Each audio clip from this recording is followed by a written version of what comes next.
How to add Monopoly code to McDonald's app. Hello guys, this is Atticus and welcome back to another tutorial video.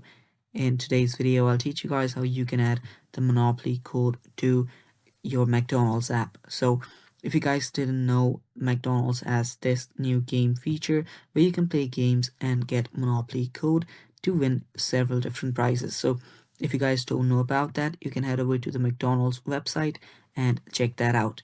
So after you've played the games and you've just won out points and you have the code, this is how you can simply, add it to your McDonald's. So the first thing that you'll need to do is download the McDonald's app. After you do that, after you get the 12-digit game code, after you play the game, what you'll need to do is open up the McDonald's app and you can simply scan the code or manually enter the code into your app.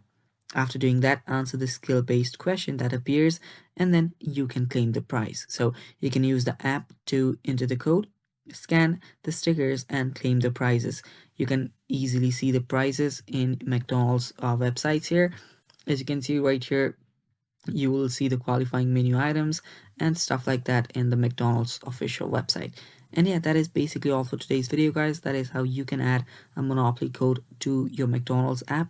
And that is all for today. Thanks for watching. Stay tuned for more upcoming tutorial videos and bye bye. Take care.